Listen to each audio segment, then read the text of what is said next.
Good evening, friends. Myself, Nisha. And CA Shraddha. We welcome to you all on today's live learning coaching classes on your paper 2 of your syllabus, that is corporate and other laws of the intermediate level. Dear friends, when we talk about the intermediate level, what is the basic requirement? Yes, you have to grab the knowledge with the proper working knowledge. Working knowledge in the sense you have to apply the law within the given circumstances. And in today's session, since we are now about to start the other law portion, so already you are through with the objective, with what intent you have to read and understand the subject.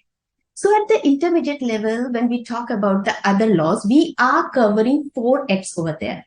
The first chapter deals with the Indian Contract Act 1872. The second chapter deals with the Negotiable Instrument Act 1881. And the third is the GC Act General Clauses Act 1897. And the fourth is the interpretation of statutes. Yes, these acts are very important because these are the general, you can say, laws which you find and which are applicable on every kind of the contract or the agreements related to the particular specific things is being covered over here. So you need to understand these laws very nicely in order to interpret the law to have a better conceptual understanding.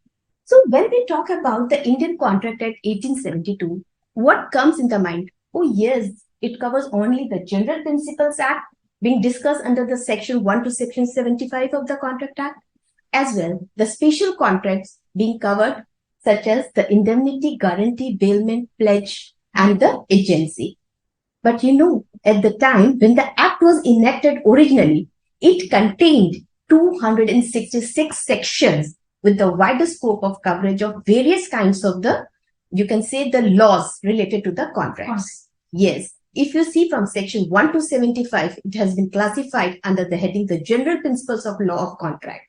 Then further from section 76 to section 123, it dealt with the Sales of Goods Act, which deals with the movable property. Then further from section 124 to 238, it dealt with the special contracts, right? Whereby we have been discussing, or we shall discuss, since it forms the part of your syllabus, and at intermediate level, we shall be covering only this special contracts, that is the indemnity, guarantee, bailment, pledge, as well as contract of agency. And the last part, that is from section 239 to 266, that deals with the contract of the partnership. So if you see, due to the requirement of the necessity of the circumstances, the legislators felt that these two acts, the Law of Sales of Goods Act, as well as law relating to the partnership, is to be excluded and separated and enacted into a different act. Yes. So they have come out as the Sales of Goods Act 1930, as well as the Indian Partnership Act 1932. So presently, if you say about the Indian Contract Act, yes, it only contains the general principles of the contract, as well the special acts, as already been told to you. Yes, this is the scope or the coverage of the Indian Contract Act 1872. So when Indian Contract Act is discussed, what comes to our mind? It generally talks about certain types of rights or duties being created. Yes, actually, the Indian Contract Act brings within its ambit the contractual rights that has been granted to the citizens of India. Okay, and it provides the right, duties, and obligation on the contracting parties. Again, I'm emphasizing on the contracting parties, they just lay down the rights and duties and obligations so that they will help them to successfully conclude their everyday life transactions, conducting to the businesses as well as companies, and moreover to the trade, commerce, and the occupation. So it is the important part of the mercantile law, or you can say the commercial law, basically. It is the foundation upon which the superstructure of modern business is being built. It affects every day, more so, trade, commerce, and the industries. It may be said that the contract is the foundation of the civilized world. So this is the basic intro about the Indian Contract Act. But when you see the Indian Contract Act, you will be finding that it is not an exhaustive law. What does it mean, exhaustive law? That means it is not a complete code in itself. It does not deal with on all the types of the contracts. It does not cover all the classes of the contract, in fact. you'll be finding that there are different laws regulating different nature of the contract. For example, yes, if you talk about the Negotiable Instrument Act. So for regulation of such type of agreement of the contract, the act that regulates these agreements are the Negotiable Instrument Act 1881. In fact, Yes. We can also say that if we are saying that it's not an exhaustive act, that means every transaction that is happening, it's some kind of contract that is happening. So every kind of a contract cannot be covered in the Indian Contract Act 1872. That's why we are saying that it's not an exhaustive law. Yes. If you talk about the law of partnership, it is governed by a separate act, the Indian Partnership Act. If you talk about the law relating to the movable products or movable goods, then of course the Sales of Goods Act. And similarly, if you talk about any railways related act with respect to the carriage taking over or transferring over there's a different act, Railways Carriage Act. So everywhere there are different acts regulating the different classes of the contracts. So it is not an exhaustive law, right? Now the next thing is that it does not have retrospective effect. It means whatever the contract that has been made earlier before the enforcement of the act, on these provision of the act will not apply. So this is retrospect, does not have a retrospective effect. That means it's not different from being the past. Past contracts are being not governed under or being affected as per the provision of this Contract Act. However, this line is not much of importance to you as of now since the act was formulated in 1872. Yes.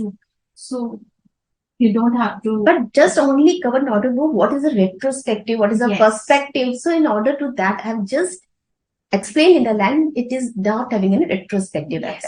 If it has been said, then whatever act has been covered earlier also will be covered by this act also. But since it's very clear and thought to you that it does not have any retrospective effect.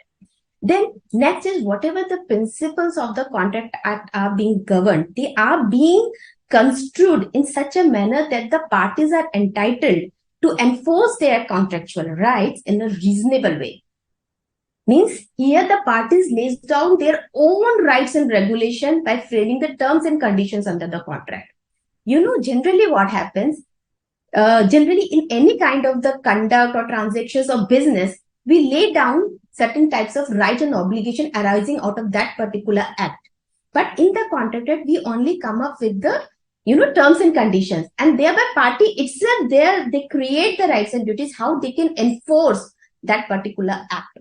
So here what they do, they just entitled to enforce their contract or contractual rights in a reasonable way, and even the court will not support an attempt to enforce them in an unreasonable way. They see that the parties are being not affected, and to the best interest of the parties, their interest is being safeguarded. So in a reasonable manner, they decide and they enforce accordingly the contractual rights of the respective parties under the contract. Then one of the most important aspect is that the Indian Contract Act lays down the two kinds of, there are basically two kinds of rights, you can say, right in rem and right in personam, which is known as just in rem and just in personam. This is a Latin terminology, right? So when we talk about right in rem, it means the right which is created against the whole world. Some kind of act you have done which give rise to the certain kind of rights and the obligation which can be imposed against the whole world. You enjoy your rights created out of this particular act. So you will be enjoying against the whole world. And the other right is right in personam. So what happens in such a case? Only the contractual parties are being affected and the contractual rights can be enforced against that particular parties to the contract. So Indian contract is basically giving rise to the right in personam. So whenever there is a contract, the parties, they are entitled to enforce their contractual right towards each other, none other than that. So it is a right in personam. Then these are the important aspects. Let me tell you one through one, a simple example just to understand how the contractual right is being, created against one or the other parties. So generally, you must have heard about a famous place, Ramgarh. Ramgarh was a place in a movie called Sholay. And there was a one dacoit, famous dacoit, Gabbar Singh. So what happened in that village, that J.N. Viru has come over there. And since he was dacoit, he always used to loot every goods that were available in the villages. So what happens in the village? The Rakhi festival is about to come. So what they did, they just thought to see whether every good is available, eatable item, consumable items are available or not. So what they find that the wheat flour was very much, you can say it was almost about to be finished. So what they thought, they just thought to go to the Lala. The Lala, you know, that the merchant. The merchant. Yes, who used to just bring the goods from somewhere from the cities and in a wholesale and used to sell it to the villagers. So since this famous dialogue is there of that movie, कौन सी आटे की चक्की कौन सी चक्की का आटा खाते हैं ये रामगढ़ वाले. So it is a famous dialogue from the movie Sholay. So what happened that there was some you know that you can say that goods were about to be finished. So what they did that Viru and Jay gone to the Lala and they entered into a contract for the supply of 50 quintals of wheat flours on a specified date due to the arrival of the the occasion, the festival. Yes. Now what happened if Lala fails to supply the same to the Jain Viru? Then what will be the situation? Here that right is being created and the duty has been arrived. Then one party has to fulfill his duty and other party has to avail his rights. So in that case, if Lala fails to fulfill his promise to supply the goods, in that case, Jay and Viru can sue Lala. So here just it gives rise to the rights and duties against each other. So this is right in personam. So in this today's session, Shraddha, we shall be discussing mainly upon the unit 1, which deals with the contract of indemnity and guarantee. And we shall also be discussing about the nature of the obligations and rights of each of the parties to the respective contracts, as well as the modes of discharge of the contract, as well as distinction between these two important terminologies. So let's start with the session, but before that, let's greet to our students. Manisha, hi Manisha, good evening. Aisha, Bhumika, Rajiv Kumar, Keshav, Komal, Sushil, Manav, Diksha. Very good evening to everyone and welcome to you all once again on the behalf of Board of Studies and on behalf of we the mentors for the session. Please make this session more and more interactive and it's an aim and object of our these faculties also that you should learn something, and that is why we are here because through this platform we are expecting that all students will be driving maximum benefits. Yes. So in this session, since ma'am has already told you that we will be dealing with the contract of indemnity and guarantee, students, you must be aware that we have on the website of the institute, we have capsules for the subject. So today we will be teaching you through the capsule, and you will be in a position to understand that how the capsules are to be used even for understanding as well as at the time of revision. In these capsules, what you can do, you can even add some more points on your own because we have not incorporated everything in the capsule. So let's start with the session. So this is the contract of indemnity and guarantee, which deals with section 124 to section 147. The main aspects of this unit are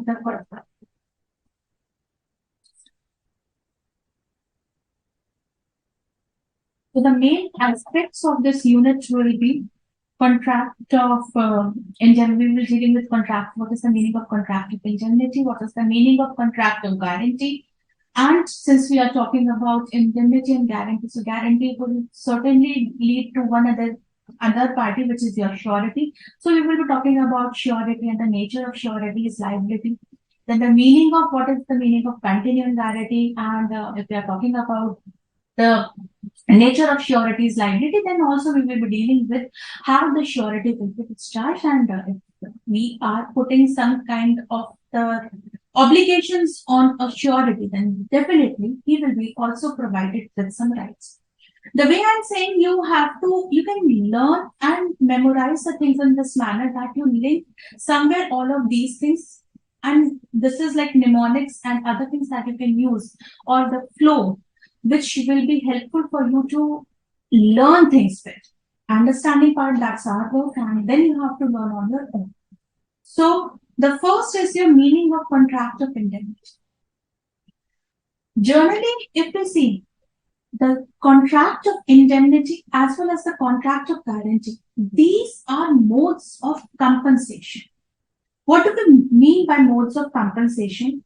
That there is some contract for which a person needs a further assurance from someone that in case of a loss, he will be indemnified. So, or he will be guaranteed by someone else. So these are modes of compensation. Once that loss has occurred, then who will be liable to pay in that account? So these are modes of compensation, both indemnity as well as guarantee. What happens is they seem to be very similar. However, there are certain differences between the two, which we will be discussing. So the first is the contract of indemnity. If we see contract of indemnity, section 124. So I will be quoting the sections to you so that you are knowing that how to say. Once we are just listening to the sections again and again, it somewhere imbibes in our mind. However, at intermediate level, as you know, it's not necessary to learn the section numbers, but if you are repeating whenever you are reading your book, you're saying that contract of indemnity section 124 says so, so it will be somewhere in your mind. So contract of indemnity. What is this? A contract of indemnity is a contract by which one party promises to save the other party from a loss caused to him by the conduct of the promisor himself or by the conduct of any other person. This is simply given in the act. So what does indemnity means? If we see, it is a security against the loss. Like I said, it's a mode of compensation. So it's a security against the loss. And for what we are doing the security? To make good the loss. That means someone is fulfilling the loss that has occurred. That is to compensate the party who has suffered some losses. If you put it in a single sentence, then it will be somewhere like the term indemnity means security against loss, or to make good the loss, or to compensate the party who has suffered some loss. And the act says the contract of indemnity, as we have told you.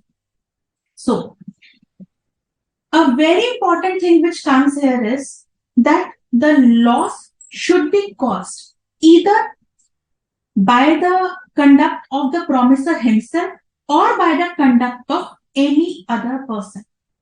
Existence of loss is very important when it comes to indemnity. Just remember this line. Existence of loss is very essential when it comes to indemnity. Until and unless the promisee has suffered some loss,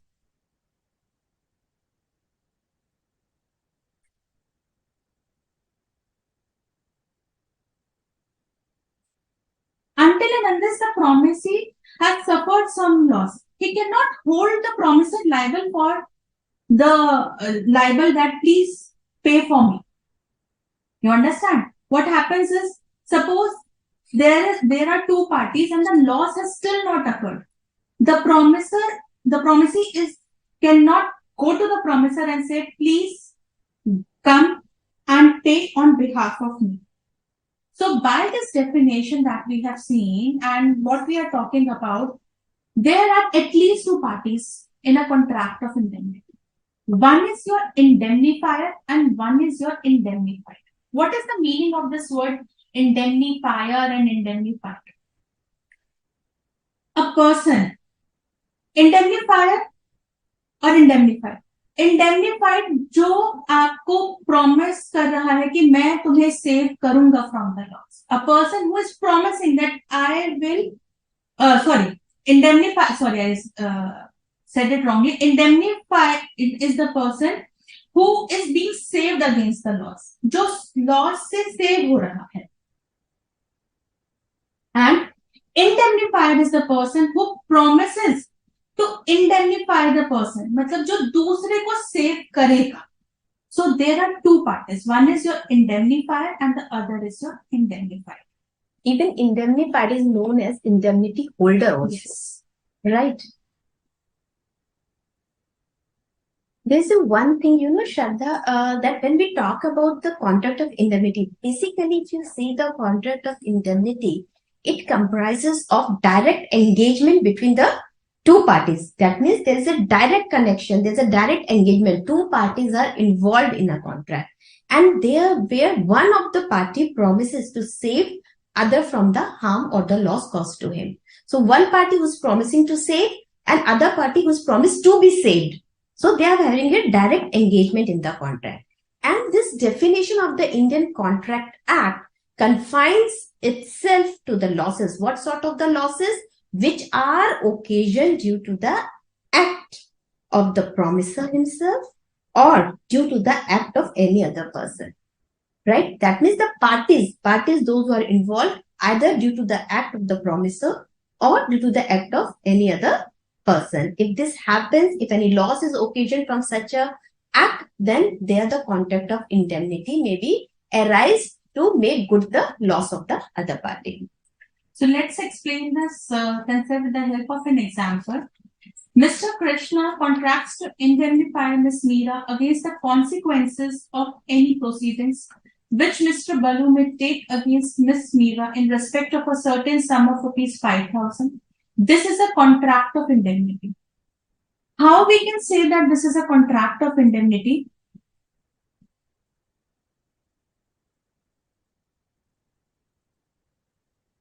So here Mr. Krishna is saying to Ms. Meera that I will save you against the consequences of any proceedings which Mr. Balu may take against Ms. Meera. And for what sum of money? It's 5,000 rupees.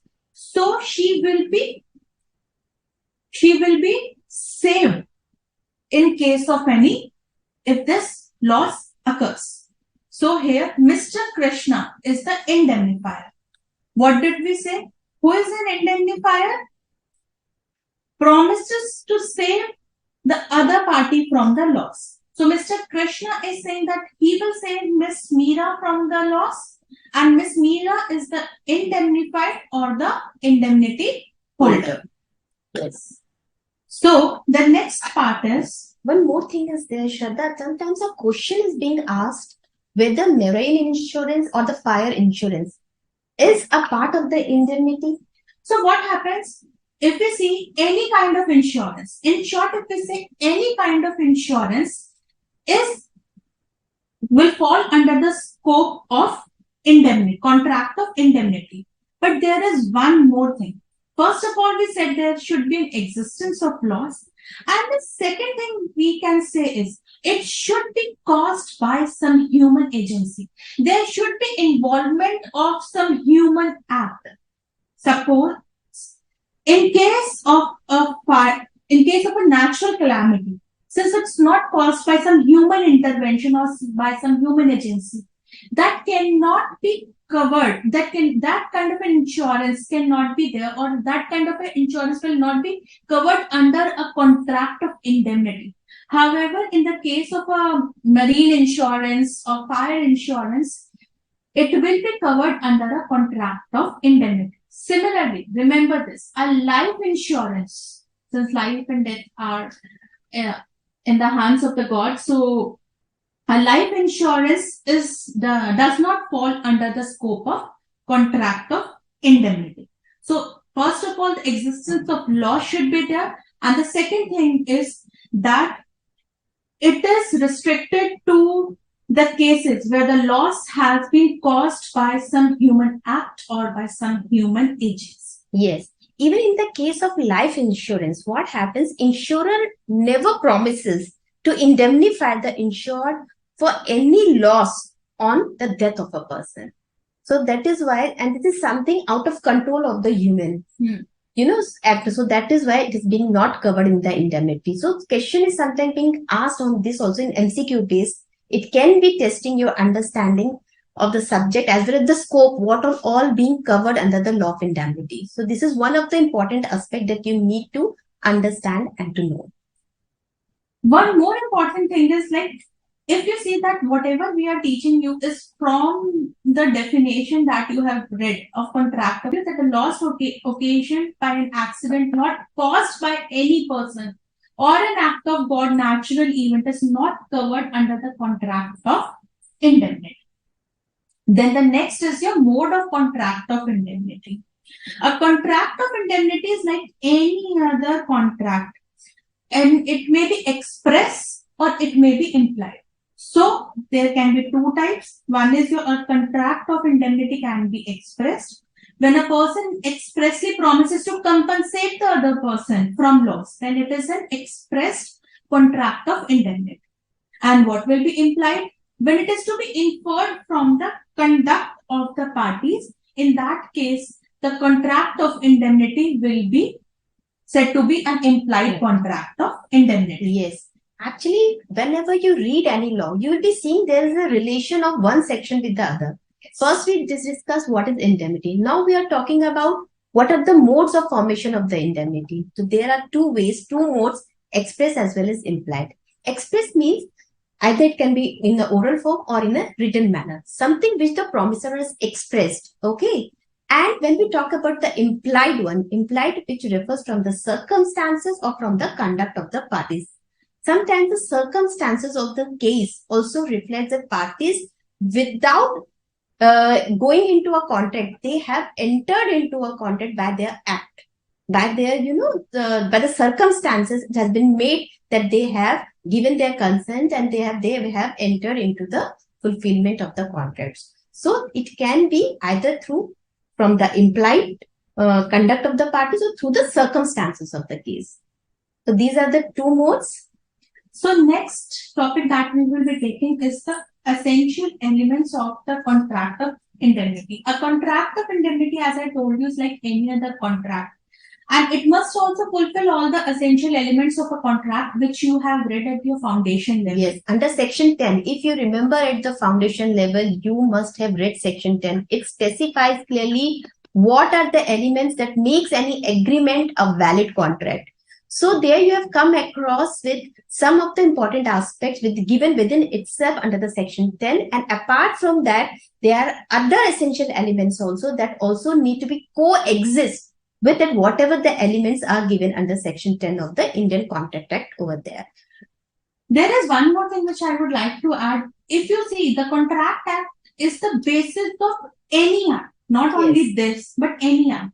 Even if you see the Companies Act or any other thing, though we are not, we don't directly say that the Contract Act is followed, but the Contract Act is the basis. So even if it's indemnity guarantee or anything, the same procedure will be followed for these kind of contracts also. Those are the general principles and it is applicable on every kind of the contract that you enter into.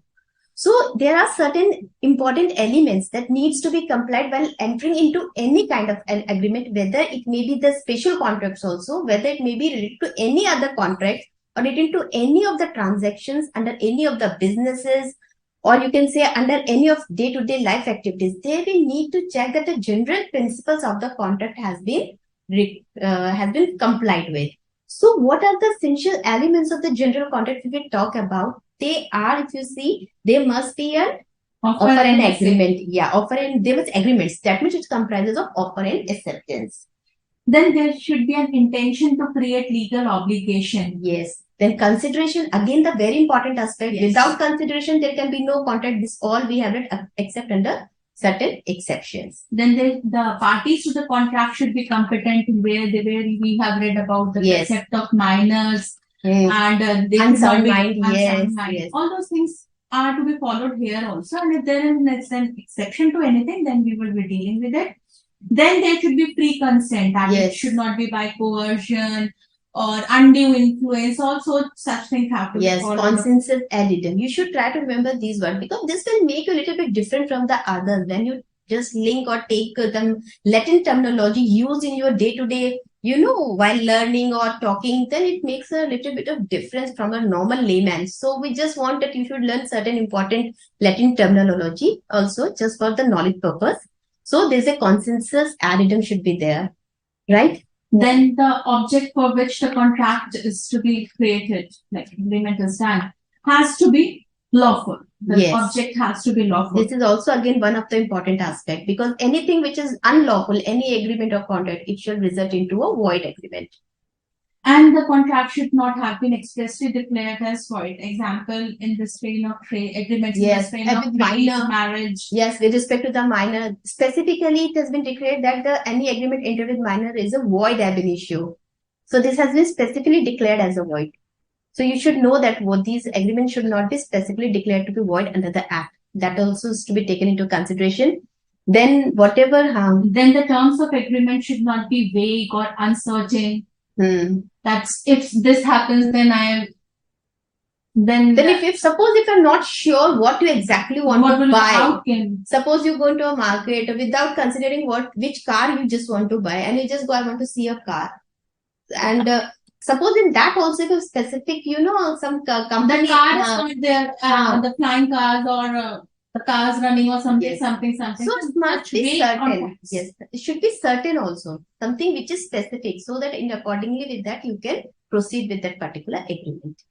And it should not be the contract should not be to do an impossible act. Yes. So the basic you have to follow. So we have just told you that the contract must fulfill all the conditions, and in one of the conditions we told you that it should have a lawful object. So there is an example for it. Suppose there are in this example you can see there are three persons. One is A, B, and C. So A asks B to beat C. Go and does function. And today's young blood, they generally do such a act some kind ki bhaiya jao se maar kya. Sometimes in the fun and frolic way also they just do this kind of act, chal jao se maar kya, main tujhe 1,000 rupees dunga. It happens sometimes that way also. And it says that promising to indemnify him against the consequences. Okay, that you go and beat him, and if something happens, I am there to save you, compensate. Yes. But this will not be, though it is an act of indemnity, but it cannot be termed as a contract of indemnity. And in this case, if B if he goes and beats C, then and he is fined for some XYZ amount, then B cannot claim that amount from A, because the object of the agreement is unlawful. So this is again the importance of the essential elements. This is this is also being required to be complied with whatever the general principles are there. So you should understand this thing, because sometimes a question may be asked with respect from indemnity point of view. As Shraddha said, it is the indemnity, but yes, since it is not fulfilling the requirement of the general requirement of any contract or the agreement, and that is why this contract is unlawful and it cannot be enforced. So the next topic that we will be dealing is rights of an indemnity holder. So rights of an indemnity holder when sued.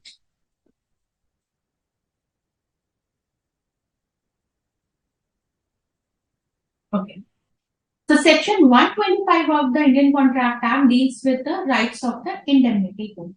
What happens in a contract of indemnity? The promisee. Who is the promisee here? The indemnity holder.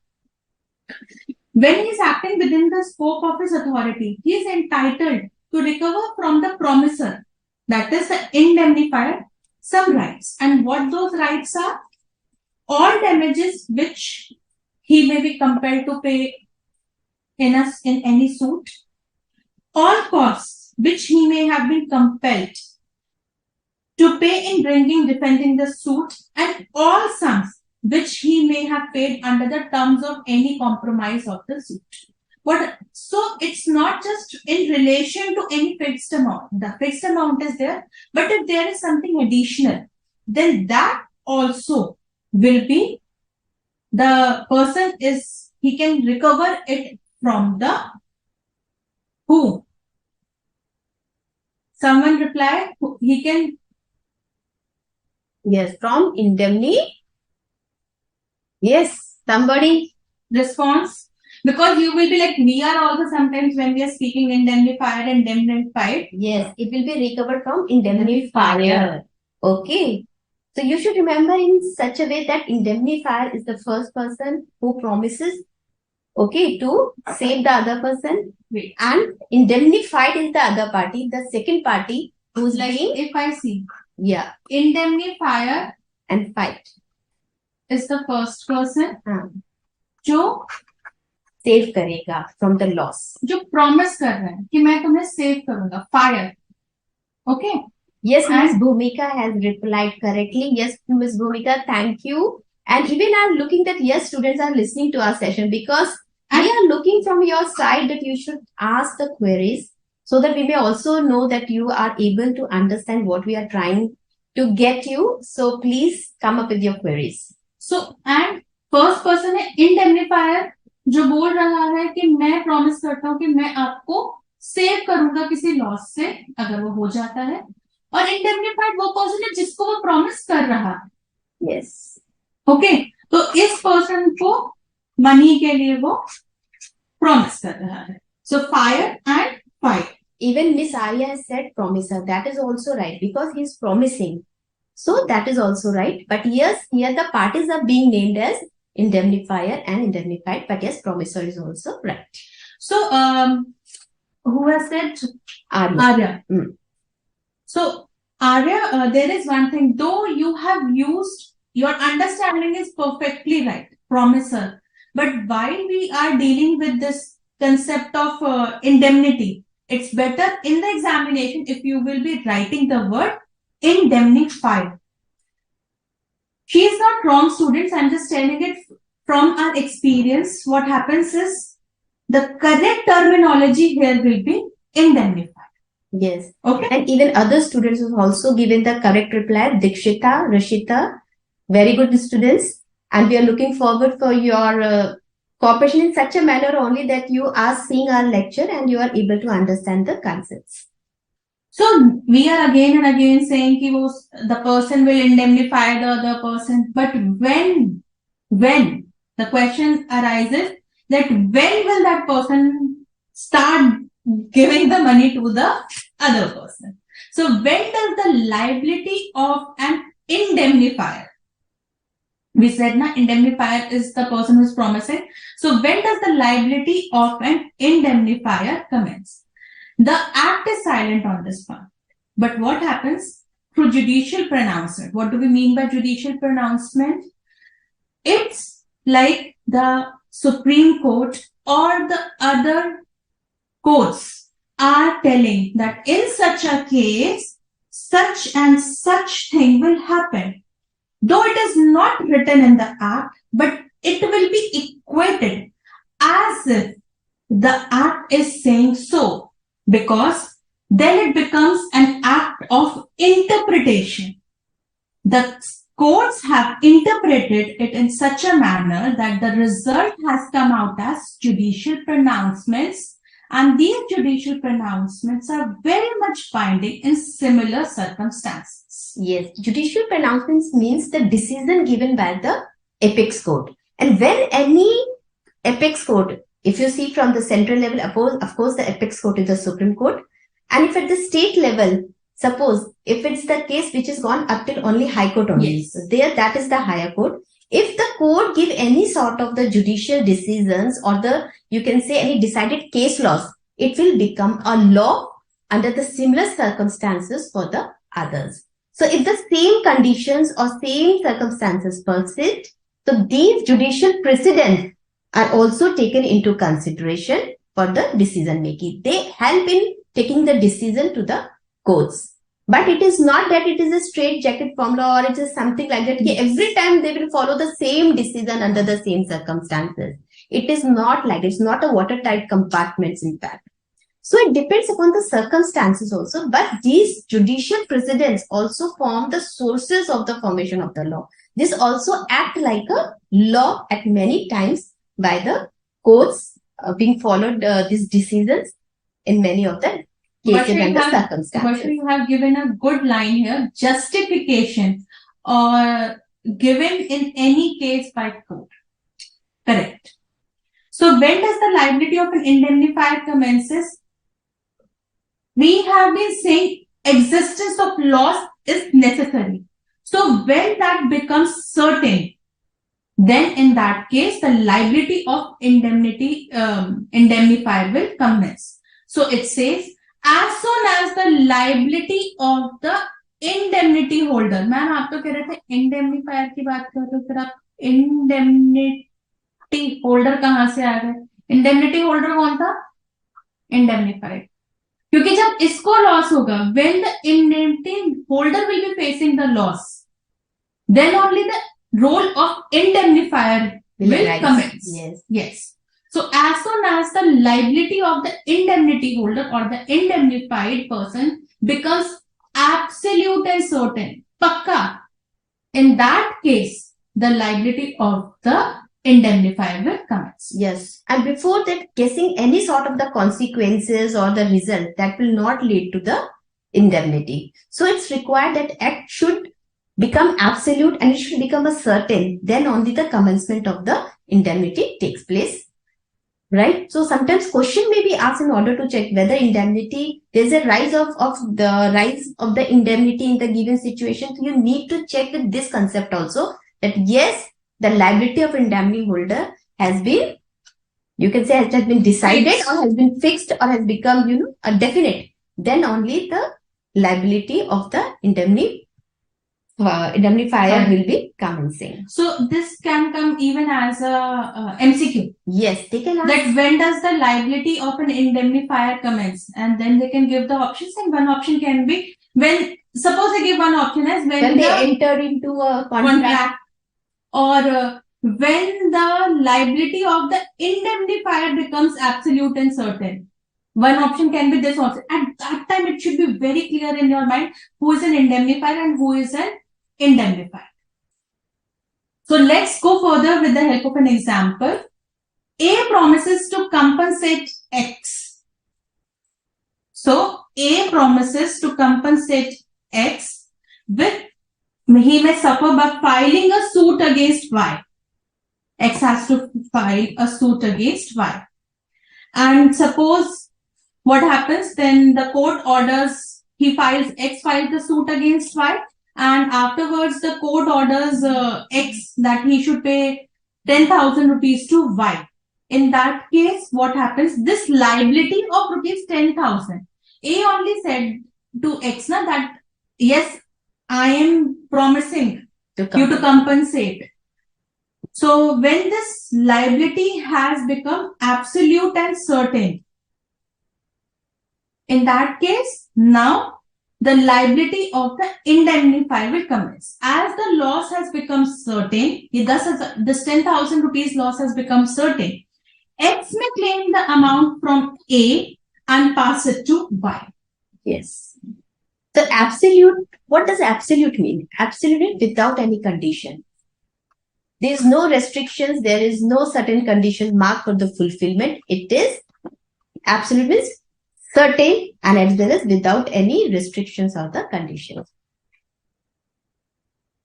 So moving on further.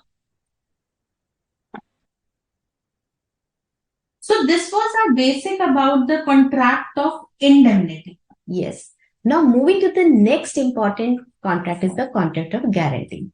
Hope the indemnity is clear to you, because these two types of the contracts are very important. Because whenever the question is being asked, sometimes students get confused whether it is pertaining to the indemnity or the contract of guarantee. So you need to understand when does any contract may be an indemnity and when it is a guarantee. So let's now discuss about the contract of guarantee. बहुत सुना होगा यार, मैं guarantee देता हूँ तो ऐसा कर ले. Many times we have heard from our friends, our relatives, they are saying, तो डर मत यार, मैं हूं ना, मैं तेरी गारंटी लेता हूँ, तू करके आ जा, तू ले पैसा, मैं चुका दूंगा, I'll pay on your behalf. Sometimes it happens, but in real sense, I'm telling you, this is a very, dangerous thing. Because once you, from the legal aspect, just think it, you are being tied into legal relations. But ठीक है, लोगों को पता नहीं है, they are not aware of the legal consequences. That is why you are being safe. Otherwise, you will be caught into the legal consequences. So my humble request is only never give guarantee to anyone. Otherwise, definitely you will be caught So it is better to understand what are the legal aspects of the guarantee from the examination and academic point of view. This is one thing that I've just told you. Would have seen banks always ask for a guarantee. They ask it. So it's not like that you just sign about it. It's actually legally binding. Yes. So when we talk about the contract of guarantee, you see section 126. It talks about the contract of guarantee. First, you need to understand what this contract of guarantee means. If you see within the definition provided under the Act, it says contract to perform the promise. First thing is, it is a contract to perform the promise made. Okay. Second aspect is to discharge the liability. Kiski, of whom? Of a third person in case of his default. That means here you'll be saying case of his default means about some person is there, party is there who has not fulfilled his promise. In that case, the third party will either perform the promise what has been made by the party who has promised to do the act, or will discharge, the third party will discharge the liability of that person who said, I'm going to fulfill this, you can say this condition or this some kind of liability which is arising out of that act. So this is basically the contract of guarantee. So if you see, it is basically a contract to perform the promise made, or you can say to discharge the liability of a third person who will come in case of a default. If no default, no rise of such liabilities or the promise to be made.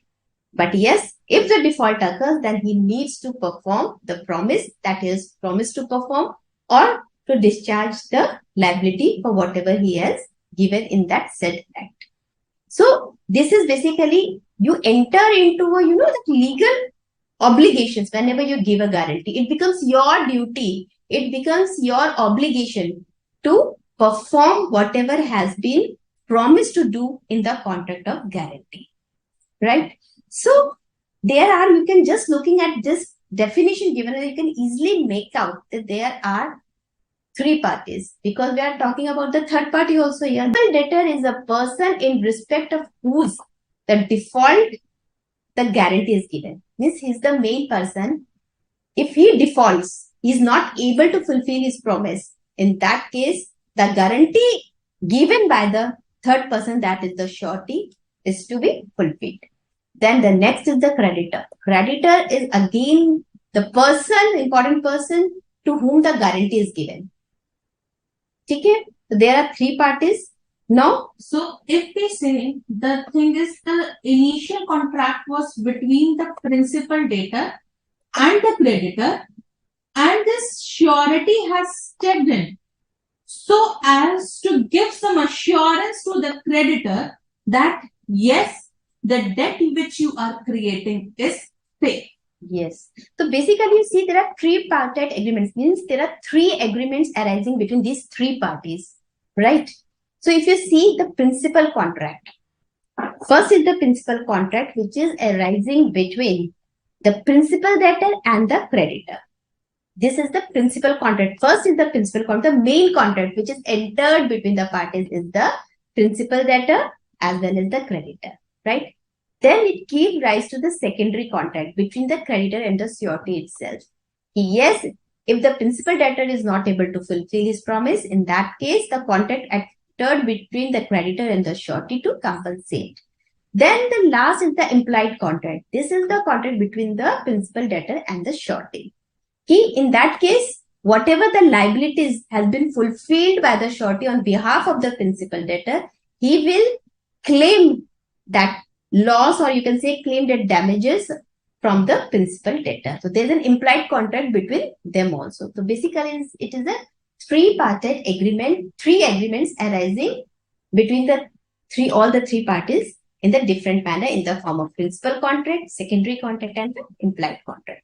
So you need to understand these relations also, how this relation is being developed among the parties, because this also sometimes is being checked to the way of the question. When does the, rights of surety is being arised? Yeah, what type of the contract is between the indemnity holder or you can say between this indemnity holder, in between the principal debtor or the creditor or the surety. So you need to understand this relationship also, and just to understand the nature of the contract over here. So let's explain let's through take some examples. Yes. You see here we have given an example for your understanding what is a contract of guarantee. If you see in this example, A is there who is requesting B to lend some amount to C, right? Now what happened? I'm sorry. Yeah, A is requesting B to lend some amount to B. Okay. Now A guarantees B that C will pay the amount within the agreed time. So you can understand, first you should find out who all are the parties in what capacities. If you just clear in your thought process, you will be able to understand the example also and the concepts also. So here what A is requesting to B, that means to lend. B is here creditor because he is requesting B to lend some amount to C. Okay, so C will be in the capacity of principal debtor, right? And A is since saying to lend, so he becomes the surety. So if A guarantees B that C will repay the amount within the agreed time, and on failing of C to repay the same amount, yes, then A, who is acting as a surety or the guarantor over here, will himself pay to B. So this is the contract of indemnity. Contract of guarantee. So yes. If I say in some other words or in a simple word, what I can say, B needed some money and he went to A, please give me some money. Yes. B said, okay, I will give you the desired money if you bring someone who can say that if you are not able, like if someone can take your inspect your responsibility of payment. So who's that person? You bring someone who will be paying on your behalf. If you are not able to pay, then I will give you this amount of 10,000. So the someone who has come is C and is the surety. B, who is giving the amount, is the creditor, and A is the principal debtor. Suppose now B has given the money to A, and this who is this person A does not pay in future, then C will be liable to pay. Here, little bit of the party's capacity has been changed, but it's okay. Here, A is the surety because on his request, B has lended the money. Oh, sorry. So, this is how sometimes it happens. This is, ma'am, inadvertently, just to test your understanding of that she has done this thing. So, we were looking if anybody has pointed out this thing, but yes, we are seeing, yes, one student is there, yes. She has pointed out very rightly, yes, ma'am, this here, A will be standing in the capacity of the surety because on his request, that creditor has lended amount to. Actually, what happens is, if you see the question on the first instance, you will be seeing that something else. But this same problem happens during the examinations also. Yes, absolutely. So read the questions properly, because just sometimes writing, it may also be written directly also. Yes, B has lended money to C on the request of A or on the guarantee of X. But what happens, sometimes the sentence framing is in such a manner that students get confused. So read whatever the question is given in the examination. So accordingly, you may come up with the right thing in the right manner. Okay, then moving to one more example to make you to make more clarity in the understanding. Yes, the next example is that A obtains housing loan here from LIC Housing. Fine. So here this what happens? B promises to pay LIC Housing that if the other party is not able to repay the whatever the amount housing loan that he is availed of. So it is again a contract of guarantee because here B has assured that if A fails to pay the housing loan, he will take the responsibility to discharge the liability of the payment of the loan amount. So here A is the principal debtor, right? It is very clear. And B is the surety who is promising, and LIC Housing is the creditor who is giving the loan.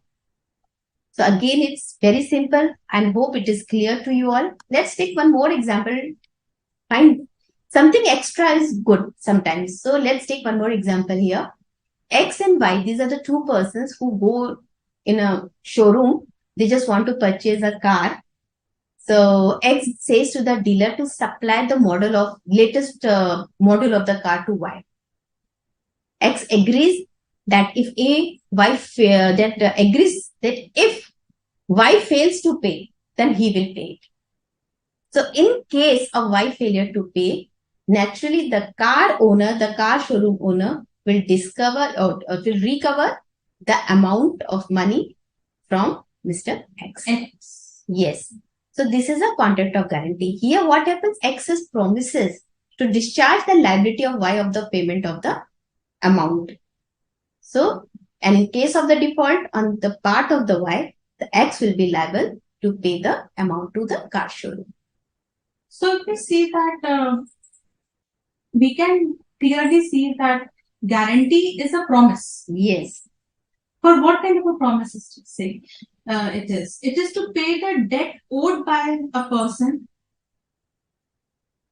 in case the debtor is not able to pay to the creditor. And that is the debt owed by the third person, who is the surety.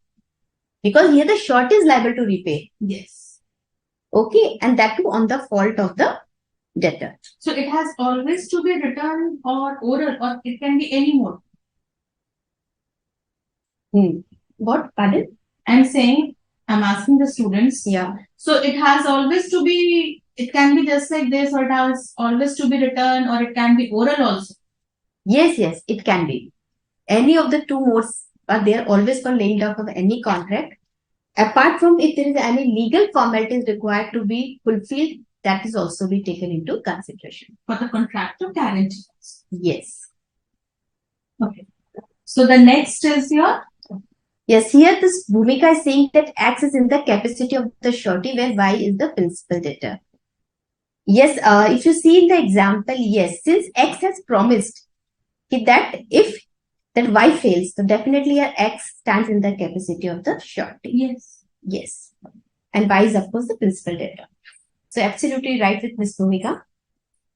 And if you see what is the nature of the guarantee, as already discussed, tripartite agreement already said, but there's a one thing that you should remember, that the right of surety is not affected by the fact that where the creditor has refused to sue the principal debtor, or that he has not demanded to sue anything due from him. So in that case, what will happen? In that case, the right of surety will still exist. He cannot say that that creditor has refused to sue against the principal debtor, or he has not demanded any sum due from him. So there will be existing of the surety right in that case also. Now moving to the next part is the consideration of the guarantee. Yes. Section 127. 126 dealt with the contract of guarantee. What is guarantee? How to be made? What is the nature of the agreement? That is being discussed over there. Now the consideration. As already said, that any contract without consideration is not enforceable. It is one of the important, essential element of forming any valid contract. Even nudum pactum means no consideration, no contract. Right? So here for guarantee is said that consideration is the requirement. That something is to be done for the benefit of the principal debtor. What something? Something can be anything done, okay, or any promise made for the benefit of the principal debtor. Some way it is benefiting to the, the principal debtor. So that will be considered as sufficient consideration to the surety for giving the guarantee. Okay, so let's try to understand through an example. It says that A sells and delivers goods to B, right? Yeah. Now C afterwards requests A to forbear to sue B for the debt for a year and promises that if he does so, A will pay them in default of the payment by B. Now A agrees to forbear as a requested. Simple example is this, saying that yes, A has sold certain goods to B, right? And afterwards C says, please forbear to sue B for the debt for a certain time period, and promises that if he will do so, and later on, if that B is not able to pay the amount, then C will pay for them. And if A agrees to forbear as requested, then this is something for the benefit of the principal debtor. So this will be considered as a consideration. So here you can say it is a sufficient consideration for the C's promise in the given example. So it is a valid contract. And suppose if the consideration is missing, then such a contract of guarantee will be void. Let's take another example to understand. Now suppose A sells and deliver goods to B, right? Now C afterwards, without any consideration, without doing any act or without promising anything for the benefit or to be done something for the principal debtor, he agrees to pay for them in default of B. So here there is a lack of consideration. So this agreement will be considered as a void. So consideration is required for the formation of a valid contract of guarantee. This is clear? Now let's see, there are certain essential features of a guarantee. If you are able to understand, okay, what are the important features in order to just understand whether it is a contract of guarantee only, just to sure yourself whether this is the same thing that whatever has been asked in the question, or it's the same, the contract of guarantee, not it is a contract of indemnity or any other contract. You need to understand what are the basic requirements to constitute the contract of guarantee. So here the essential elements, if you see, the first requirement is the principal debt. So if you see, the purpose of any guarantee, if you see, is to secure the payment of a debt. Why this contract has been entered? To secure the payment of the debt. Whatever the party has taken, the amount or the loan or some kind of debt that has been secure. Yes, if he is not going to pay, somebody, some other one will pay on her behalf. So this is to secure the payment of a debt. So it is of the essence of a guarantee.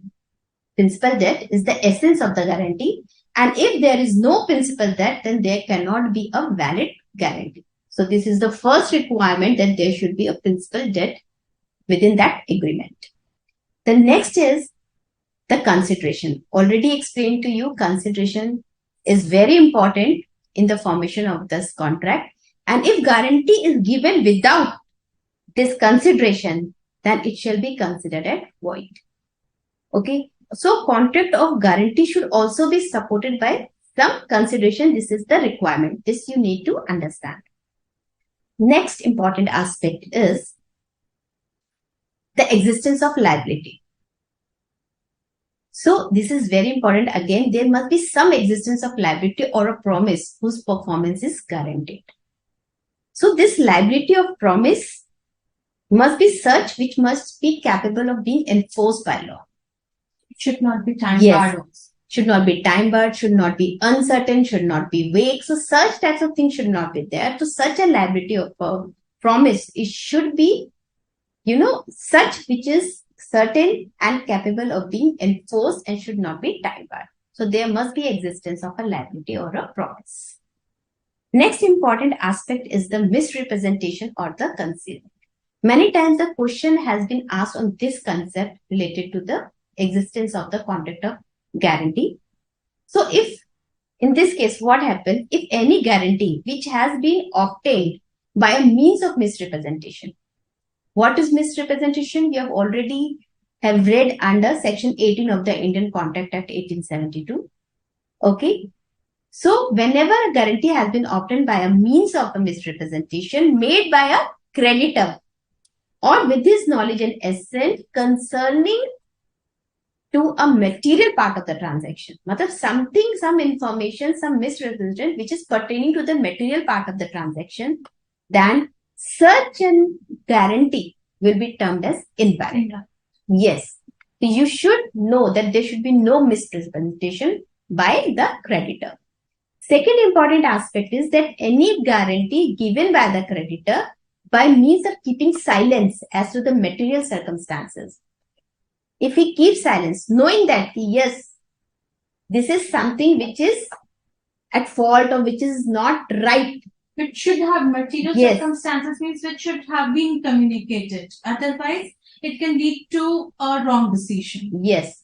So he has kept silence as to the material circumstances. So that can also be, in that case, the guarantee will be termed as invalid guarantee. Right? So let's try to understand through an example this thing. Yes. Now here what happens? A engages B as a clerk to collect money for him. ठीक है? A ने B को hire किया. ठीक है? To collect this money for him. और जो B है, he fails to account for some of his receipts. So here A is what in the capacity? A आपका क्रेडिटर हो गया, कैसे पर्सन हो गया जिसने हायर किया बी को कि भाई तुम्हें क्या करना है कि तुम्हें पैसे कलेक्ट करने, you have to collect certain money, and B fails to account for some of his receipts, certain collection he was not able to give account for, and ये ट्रांजैक्शन हो चुकी है. यस, मतलब this is a separate contract, we can say, between A and B. Yes. So he could not account for some of the receipts. B could not. So that thing has already happened. Now the story will start further, where the role and a surety will come. Now in continuation of this act, he says, okay, you go and call somebody to furnish your security for the course of this act for duly accounting and all these things. C gives his guarantee for the B's duly accounting. So here A was not acquaint of the past act of the, conduct of the B. And even this has not been told by, by A to C. Yes, earlier also he has conducted such a act. So here you can see B afterwards, if makes a default, then definitely here the guarantee will be invalid. Because here he has concealed. He has not revealed, yes, by keeping silence as to the material circumstances. He earlier also, he has been failed to account for certain receipts of the amount. So in that case, if he would have told this to the surety, then definitely no surety will come forward and give the assurance for the payment or take his liability. So he just keeps silent and just conceal the material, the situation in this material circumstances. And in that case, if again the default is being committed, then such a guarantee will be said to be invalid. Let's take one more example just to bring more clarity to the concept, because it is an important concept. Here A guarantees to C for the payment, right? For what? For iron to be supplied by C to B. Okay, for the payment of certain amount, okay, right? Now here what happens, B and C, they privately makes an agreement and they agree. They agree, yes, that B will be paying certain extra amount beyond whatever the market price has been fixed by them, or whatever the market price is going over there, they will pay some extra amount beyond that. So such excess they will be later on applying in the liquidation of the old debts. Okay, so this agreement is concealed from A, the surety. Surety was not aware that B and C have privately entered into any sort of the agreement between themselves in order to clear their some old debt. They have increased certain amounts beyond whatever the market price has been fixed for the particular supply of that particular goods.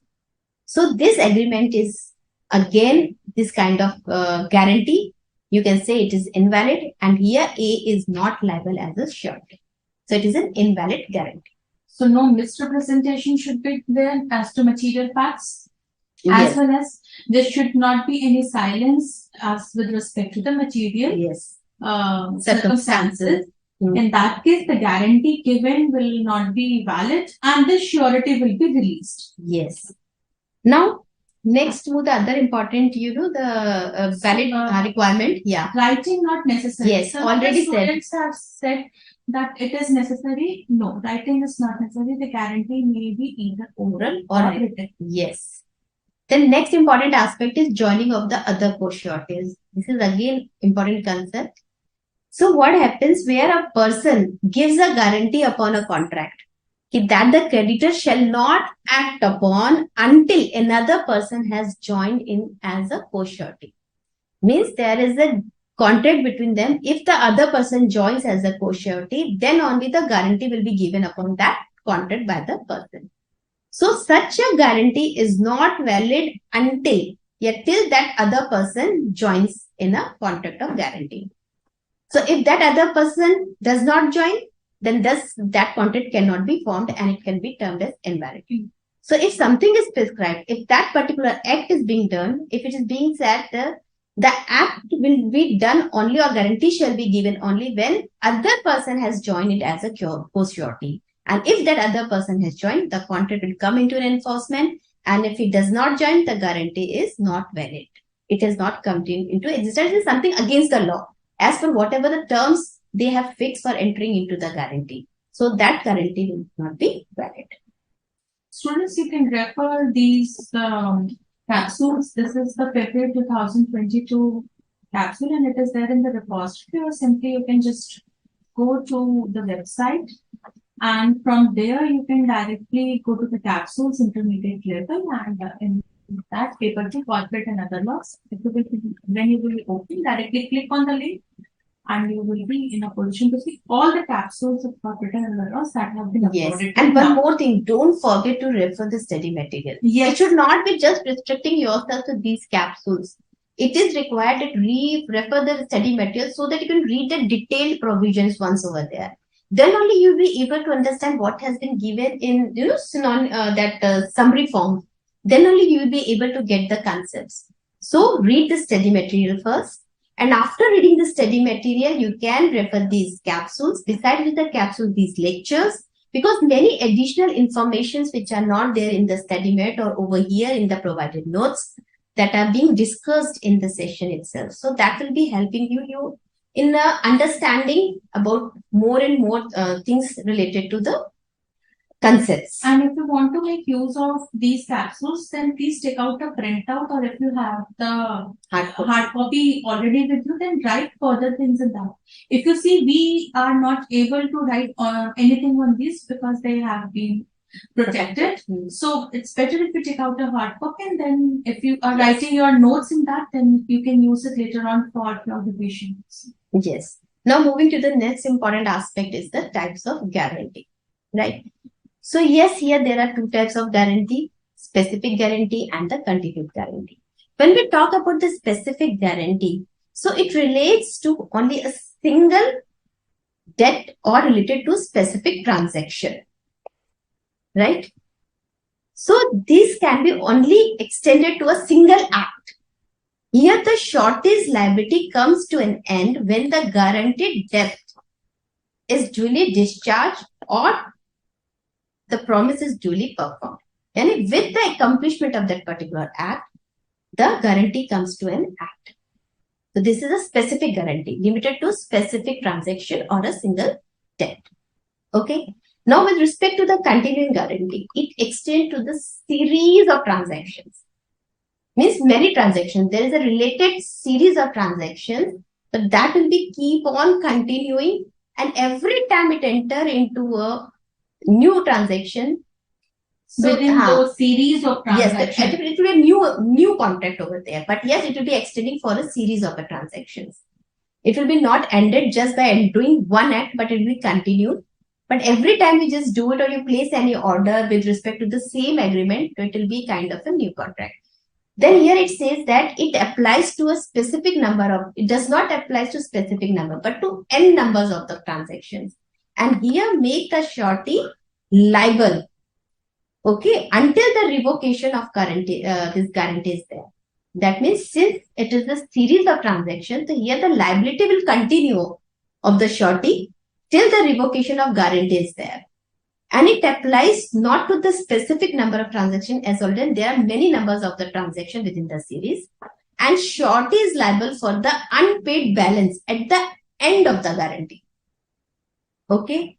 When the guarantee is revoked, it is ended. At that time, whatever is the outstanding balance at that time, the surety will be liable to pay that particular amount, or the liability stands only for that amount only. This is a continuing guarantee. So let's take example to understand this aspect also. Now here you can see A guarantees payment to B. As here the guarantee is made with respect to the price of 5 bags of rice to be delivered by B to C and to be paid for in a month time. ठीक है, B delivers 5 bags to C and now C pays for them. So here you can see the transaction is completed. Here you will be finding that only there the contents has been restricted only for the price of the first 5 bags. So you will be finding this is the contract of specific guarantee. Here A intended to guarantee only for the payment of this first 5 bags. That is to be delivered one time. If anything is done later on, then that will not be considered as a specific guarantee. Specific guarantee ends with the performance of the single act of transaction or that specific act. So if he delivers one more bag, because he said that I will be liable only for these 5 bags of rice. Yes. If he delivers somehow after, supposedly if he delivers 7 bags or 8 bags, he is liable for the first 5 bags. So it stops with the thing that he has said. It ends there. Yeah. Then if we see the example of continuing guarantee. Now what happens on A's recommendation? He's the A's recommendation. A person is there. He's the landlord B who employs C as his estate manager.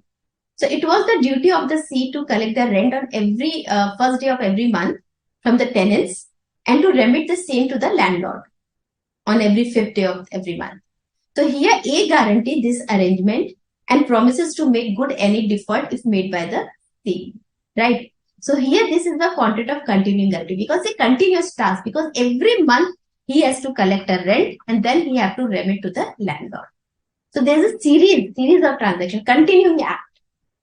So here you can see this is a continuing guarantee and here the short is liability continue until the revocation of the guarantee is there. Got it? So hope these 2 types of guarantees is also clear to you. Now moving to the next important aspect. So we have till now learned that what is indemnity, what is guarantee, and in the concept of guarantee, there is one major person who has come into picture apart from the principal debtor and the creditor. Like for any transaction, a debtor and a creditor are necessary.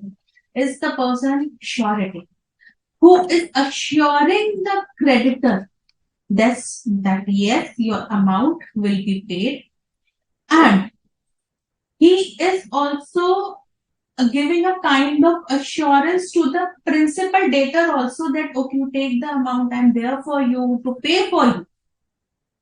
So the person who is giving all those sureties is known as surety, and we will be learning about the rights and the liabilities of the surety. Even one question is there, Bhumika has asked, can you give example of joining of the other co-sureties? Yes, suppose it happens there is A and B, they enter into a contract of guarantee with Mr. D. But before enforcing that contract, A and B says to D, yes, we want Mr. C also to join as a co-surety for for enforcement of this contract of guarantee. So they can do it through the agreement because here the concept is there with respect to the co-sureties also. So it is being dealt under section 146, how they can define their liabilities over there. So through agreement, they can say, yes, the contract of guarantee will be done if the third person also joins as a co-surety. And if he joins, then such a contract of guarantee can be enforced. And if not, then such a contract will be invalid. Already I have told you in the earlier slides also, earlier notes also this part. So it is, I hope that Bhumika, it is clear to you. So if, I'm just seeing there.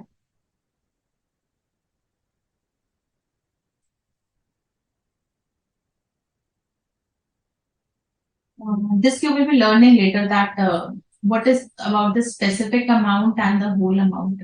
Yes. In this case, there is a concept of the co-sureties and co-guarantors and all those will come. So we'll be dealing with those also. So we were talking about the nature and extent of sureties liability. It has been given under section 128. Okay. So what happens is the liability of the surety is coextensive with that of the principal debtor unless it is otherwise provided by the contract. So he is extensively liable for the amount or for the guarantee that is given along with the principal data until and unless the contract says otherwise. If the contract says otherwise, then it will not be so. There are some important aspects as to the surety's liability. So what are these? What one section 128 said is that it's coextensive. So with that of the principal data, the first is this. Surety is liable for what the principal data is liable. So first is your Coextensive. Coextensive. This is the equally extended right of the creditors of this principal debtors to the surety. Then we have said that the liability of the surety arises on when there is a default on part of the principal data. Okay. So default of PD is necessary. As soon as the principal data defaults in the payment or in the non-fulfillment of the contract, then liability of the surety, which we have said was coextensive with that of the PD, it will start and he will be liable for all those sums which the principal data is liable. So since we are saying it's coextensive, and then once the principal data has defaulted, the surety will also be liable for all the amounts which the principal data was liable. Okay. Suppose there is a, before the liability of the surety has to start, if there is certain condition that has been attached, then until and unless that condition is fulfilled, the liability of the surety will not start. So if there is a condition that is precedent for surety's liability, then in that case, the surety would be liable only when that condition is fulfilled.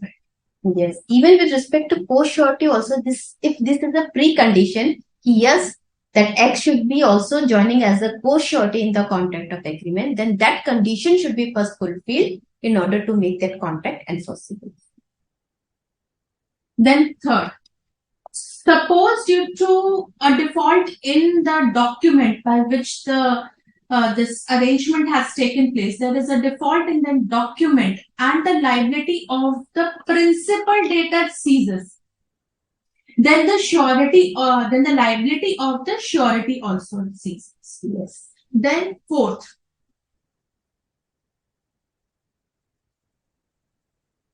surety's liability continues when, even if the principal debtor has not been sued. Suppose the PD has not been sued, but that does not mean the surety's liability will cease to exist. No. He will continue to be liable for that debt. What does that mean? Even if the principal debtor has not been sued or he has been omitted from being sued, then also the liability of the surety will continue. That the creditor may choose to proceed against the surety first.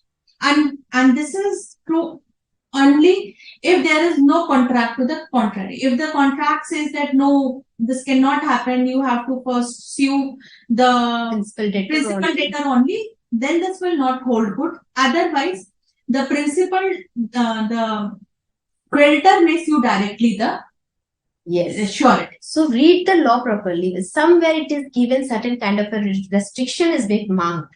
Then in that case, the general law, whatever is given, will not prevail over there. Because here is that unless there is an agreement, if something has been fixed through an agreement, only that thing will prevail. If it is not given anything, then whatever is given generally in the act, that will only remain in existence. So we said that the surety is liable for whatever the principal debtor is liable. We can explain this with the help of an example. A guarantees to B the payment of a bill of exchange by C, the acceptor. The bill is dishonored. Then in this case, obviously, A is liable. So A is liable not only for the amount of the bill. He said that he will be paying for the bill of exchange, but will also be liable for any interest and charges which may have become due on it. Yes. Okay. The next is your liability of two persons. So what happens sometimes where there are two persons in a contract with a third person to undertake a certain liability, right? And in that case, they also contract with each other that in the case of default of one of the other, one of them shall be liable. So in that case, what shall be the liability and who shall be liable? There the liability of each of the two persons against the third person under the first contract is not affected by the existence of the second contract. So if you can see, the first contract is entered between the two persons with the third person. I will just make you understand through an example also, but you should understand there are two persons who are contracting with the third person over here. And that these two persons will also contract with each other that one of them shall be liable only of the default of the other. In that case, the liability of each of two such persons to the third person under this first contract is not affected by the existence of the second contract. Okay, though it may be that third person is aware of such existence or not. Now let's take an example in order to understand. So here you can see there is A and B who is having a joint and several promissory note to C. So let's take in such a way that there are A and B. These are the two parties, two persons in a contract. And now what they did, they contracted with the C, the third person, okay, to take certain liability, right? And now these both, A and B, also contract with each other that one of them, okay, one of them shall be liable only on the default of other. Either B will be liable on the default of A or A will be liable on the default of B. So they will decide this thing that, okay, and they've entered into such a contract. So here basically you see that A and B either severally or jointly they have entered into the contract with the third person also. And besides with that, they have entered between themselves also into a contract. Now, if suppose here A stands in the capacity of surety, okay, then in that case, what will happen? Suppose if B defaults and C files a suit against A the surety, that in that case, what will happen? That A cannot take a plea that is not answerable to the suit filed by the C. Because you can see in the example, the fact that A made the note as a surety for B shall not to answer to a suit filed by C against A upon the note. He cannot say that I'm just the surety. You cannot file against me. It could not be done. Because it's simply saying here that the liability of each of two persons to the third person under this is the first contract. Under the first contract is not affected by the existence of the second contract. If here A is acting as a surety, he will be liable. He cannot say, no, yes, I'm as a surety, I'm not liable. This could not be done. Here, the existence between these two people, the contract is also in existence and it is not being affected. So I hope you understood the concept where there is two persons, then how the liability may be decided and who shall be primarily liable in the given case. I think before starting our next topic, which will be the discharge of a surety, let's give some respite to the students to grasp whatever they have learned and understood till now. So we will be taking a short break. Right now it's approximately 7:30. So after 10 minutes, we will be meeting you. Let's have a break for 10 minutes.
So dear students, welcome back.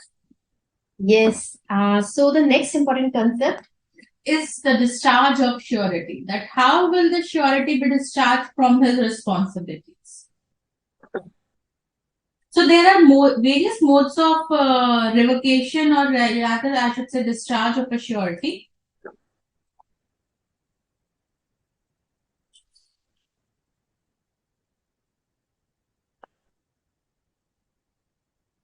The surety may be discharged by revocation, by conduct of the creditor, or on invalidation of contract of guarantee.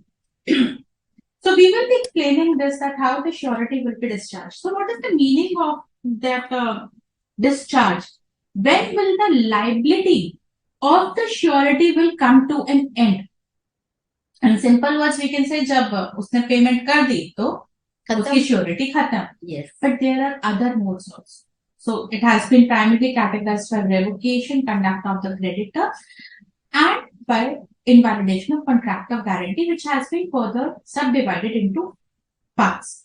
So when the mode of revocation is, when the discharge is by revocation, the first is revocation of a continuing guarantee by notice. What do we mean by revocation of a continuing guarantee by notice? It has been given under section 130 of the Indian Contract Act. The continuing guarantee at any time may be revoked by the surety as to future transactions.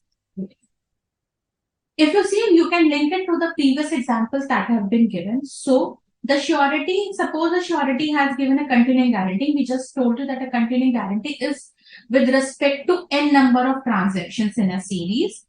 So the surety may say that from now on, I will not be liable for further guarantees. So the example is,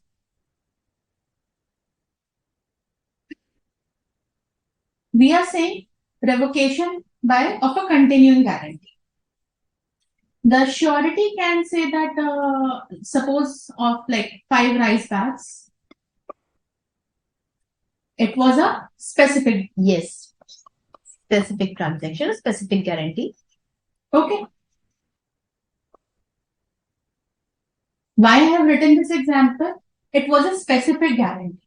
But here we are talking about continuing guarantee. The surety can say that I am liable, suppose in certain date, say 1/7/2023. He says that I don't want to be a surety anymore and I will not be liable for any further guarantees. Yes. So his liability will end on this date.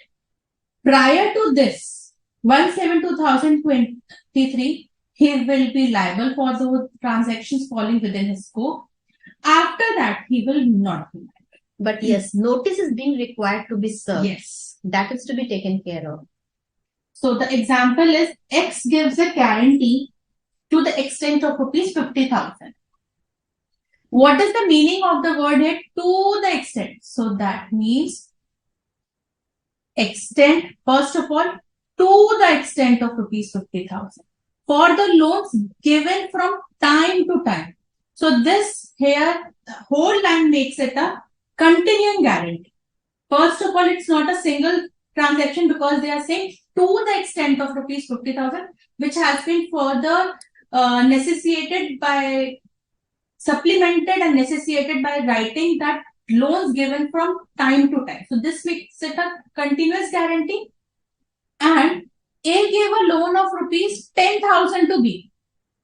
50,000 का हमने बोला था and now they have given कि 10,000 का loan दे दिया. Once this loan was given, now he says that I don't want to be a guarantor anymore, and he gives a note. X gives a notice of revocation.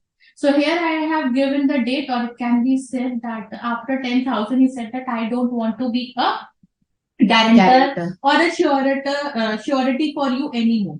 So X is discharged from the liability, all liabilities to A. For any loan granted after the revocation, like after he has given after 10,000, suppose now A gives more amount to B. Suppose he gives 5,000 more. after 10,000, and then he gives 5,000 more. X will not be liable for this amount. So X is discharged from all liability to A for any loan granted after the revocation of guarantee, but is liable to A for 10,000 on default of B. So if B doesn't pay, then he will be liable for 10,000, but not for this 5,000. Next, so first revocation is the revocation of a continuing guarantee by notice. Next is revocation of a continuing guarantee by surety's death. So now if the surety has gone to God for some reason, so obviously he cannot be liable for the acts that have been done after his death. So in this case, this is in relation to section 131. In the absence of contract to the contrary. Here also the act is saying in an absence of a contract to the contrary, the death of the surety operates as a revocation of a continuing guarantee. Here also it's a continuing guarantee. Because if we are not writing continuing guarantee, then with the specific transaction, the guarantee would have ended. Yes. So that's why they are writing the word continuing guarantee. So the death of the surety acts as a revocation of a continuing guarantee as to future transactions. So the surety's estate remained liable for past transactions. If we link it to the explanation that we have just given to you with respect to this one, he was liable till a certain date. So the death, when the occurrence of death of surety has occurred, he is not liable for the transactions that will be happening after that day. However, he is liable. The surety will not himself come and pay for it, but his estate is liable for the past transactions. I'm just giving this. His estate is liable for the past transactions that have taken place before the death of surety. Okay, so you can use the same example to understand this point also. So revocation may we have by notice, by surety's death, and by novation. So what is the meaning of novation? Novation means new. In simple language, novation means new. A surety will be discharged of the original contract if a fresh contract is entered either between the same party or by other parties. The consideration being the mutual discharge of the old contract. If a new contract is added, and we have already said that he will be discharged if something new is added, so he will be automatically discharged because now something has happened, a new contract has been formed. So obviously, the surety will be discharged. The next point is by the conduct of the creditor. So you can like not for writing in the examination, but for understanding point of view, you can just see novation and variance in terms of contract, because variance in terms of contract is also like a new contract.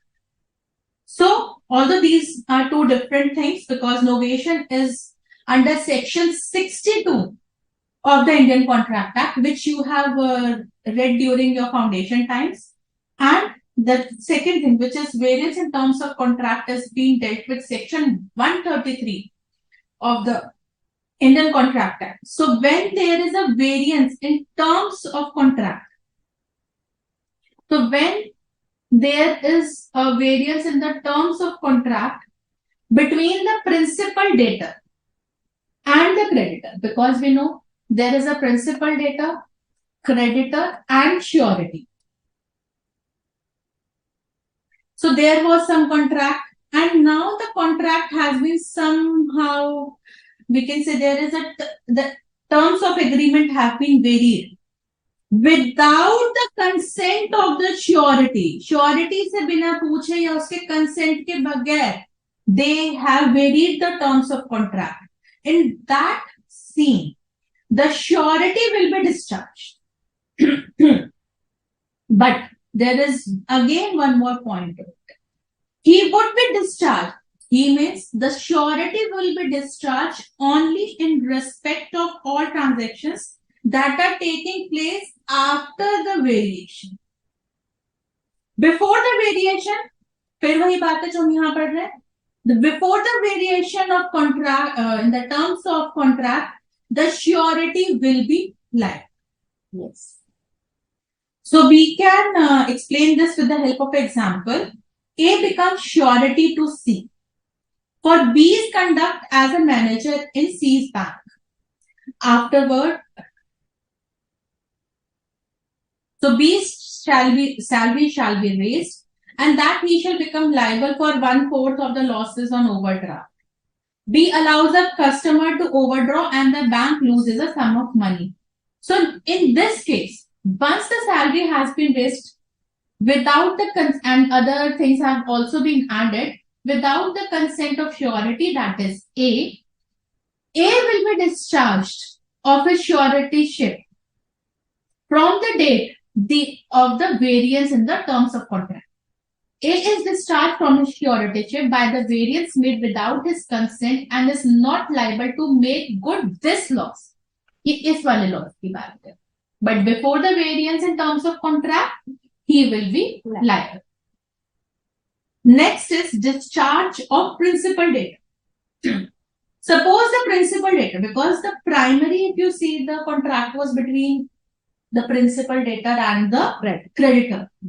If the contract has ended between them due to XYZ reason, that the principal debtor is discharged, then obviously the surety will also be discharged. I'm sorry. Okay. The surety is discharged if the creditor enters into a fresh contract with the principal debtor, or by which the principal debtor is released, because in effect, what will be it will be a kind of novation, because the principal debtor is discharged from the old contract and a new contract has been formed. Or, very important, or does any act of omission or commission, the legal consequence of which is the discharge of the principal debtor. Okay. What happens is, I'm just looking for the example. So what happens is, we are giving you 2 points. In this case, one is fresh contract. Fresh contract means a new contract has been formed. And the second is any act of omission. Act or omission. या तो उसने कुछ किया या कुछ नहीं किया. And what is the what should we say? What is the reason कि इसकी वजह से जो principal debtor है ना, वो discharge ही हो गया because of the act, doing this act, or because of the omission from doing this act, the principal debtor is discharged. So the surety will also be discharged from performing this contract. A contracts with B for a fixed price to build a house for B within a stipulated time. B supplying, and for this the B has to supply the necessary timber. C guarantees A's performance of the contract. B omits to supply the timber. That means now the principal debtor will also be discharged from performing this contract. So C, that is the surety, is also discharged from the surety. Next is discharge of surety by creditors act or omission impairing surety's eventual remedy. So what happens is,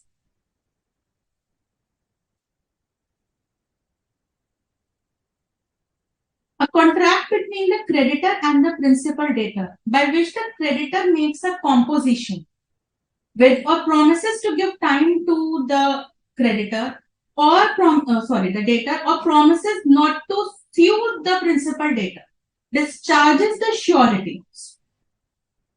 obviously the act will also say unless there is a contract to the contract. Okay. So we can say that, let's go back to this diagram. So he will be now again discharged.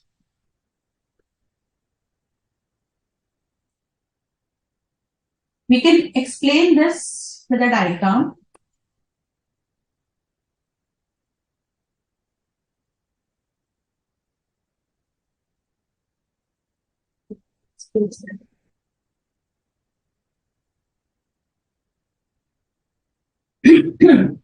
Suppose there is the creditor makes a composition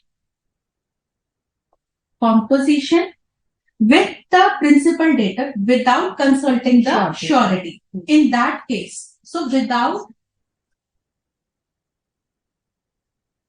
consulting the surety, what will happen? We have always seen that if it is done without the knowledge of the surety will be discharged. Then the second point is, if the creditor under an agreement with the principal debtor promises not to sue him, then also the surety will be discharged. Till now we are reading that when will the surety be discharged? But there will be certain circumstances when we will be saying that in spite of this, the surety will not be discharged. So those cases have been dealt as under section 136 and 137. First is where a contract to give time to the principal debtor is made by the creditor with the third person and not with the principal debtor. The surety is not discharged. Let's explain this with an example. See the holder of an overdue bill of exchange which was drawn by A for B. So A here is the surety for B and accepted by B. A contracts with M, a third person. So we have seen where a contract to be given, contract to give time to the principal debtor is made by the creditor with a third person and not with the principal debtor. So here M is the third person and in that scene the time is given to B. So A will not be discharged. A will not be discharged as a surety here. Okay. Second is the case where again the surety will not be discharged. Mere forbearance on part of the creditor to sue the principal debtor. What is the meaning of the forbearance? That to give some more time, to give some sympathy. Some that, type of excuse you can say. Yes. It can be delayed by certain time period or it could not be done. Something, any of the conditions. So the creditor is giving some kind of forbearance to the principal debtor. Usko kuch relaxation de raha hai. Yes. So they are giving some kind of relaxation to the principal debtor. Or to enforce any other remedy against him in the absence of a contract to the guarantee. This will, because he's giving some more time or some sympathy or some kind of compensation. Any other remedy you can say. Yes. This will not discharge the surety. Okay. We cannot term it as a novation or variance in terms of contract because only this is mere forbearance, some kind of relaxation is given. So it will be beneficial for the sureties also. It is not in any case undermining the fact that the sureties will still be liable to the creditor. So there is an example. B, principal debtor owes to C a debt guaranteed by A. Simple. The debt becomes payable. However, C does not sue B for a year. So forbearance is there. Relaxation is given. Has become for a year after the debt has become payable. A, that is the surety is not discharged from his surety share. Still the liability is existing. The main thing is that where the liability or the performance of any promise is in existence, the contractor also will remain in that existence. So discharge of surety by creditors act or omission impairing surety's eventual remedy. Students, we explained it on the other side. So this is this part. So it deals with section 139. If the creditor does any act inconsistent with the rights of the surety or omits to do any act which is duty to the surety and the eventual remedy of the surety himself against the principal debtor is thereby impaired, the surety is discharged. So what we can say, the creditor does any act. So he is doing an act which is inconsistent with the rights of the surety or omits to do any act. So inconsistent or omits to do any act which is duty to the surety. मतलब कुछ ऐसा करना चाहिए था जो उसको surety के लिए, ठीक है, या फिर कोई ऐसा जिससे कि आपका श्योरिटी के राइट्स हैम्पर हो रहे हैं. And the eventual remedy of the surety himself against the principal debtor is thereby impaired. The surety is discharged. Yes. A bank granted a loan on the security of the stock in godown. The loan was also guaranteed by the surety. The goods were lost from the godown on account of negligence of the bank official. So this was on the part of the creditor, which was the bank, and then it has impaired the rights of the surety. So the goods were lost from the godown on account of negligence of the official. The surety was discharged to the extent of the value of the stock. So lost. Yes. So generally it is the plain duty of the creditor not to do anything inconsistent with the rights of the surety. And surety is entitled after paying of the creditor to his indemnity from the principal debtor. And in case if the creditor acts or omits or deprives the surety of the benefit of this remedy, then in that case the surety is discharged. Because his rights get impaired, affected, he cannot derive the benefit out of the remedy that is available to him. So in that case, the surety is being discharged. And through example, I suppose this point is also clear to you. And request you to read this point in respect to the fourth point, which was by the conduct of the creditor. Now moving to the next important point is with respect to the invalidation of the contract of guarantee. Okay, so this is being given under section 142, section 144 of the Contract Act. So it says that when any contract of guarantee can be considered as invalid. So there are three circumstances stated in the Act being covered under section 142, 143 and 144. The first one is guarantee which has been obtained by the misrepresentation. Already said, in the case of misrepresentation, you have already been knowing what are the aspects related to misrepresentation being covered under the General Contract of Act under section 18. So you should also know what are all sorts of the acts that can be counted as a misrepresentation. So whenever a guarantee is obtained by misrepresentation, which is made by the creditor or with his knowledge and assent concerning a material part of the transaction, means something which is pertaining to the material part of the transaction, if anything has been misrepresented. So in that case, such a contract of guarantee will be invalid. Okay. Then second important aspect is guaranteed obtained by concealment. So here also, if the creditor, by means of keeping a silence as to the material circumstances, gives guarantee, but if he makes to feel the surety that everything is fine and he does not say anything about any default or anything related to that material circumstances related to particular thing with respect to which the guarantee has been obtained, if he conceals the relevant fact, then in such case also the guarantee will be invalid. Third, the guarantee on contract that creditor shall not act on it until co-surety joins. These are all the important aspects that we have dealt under the essential elements related to the contract of guarantee. There also we have discussed all these important aspects and points. So unless and until co-surety joins, so such a contract cannot be obtained.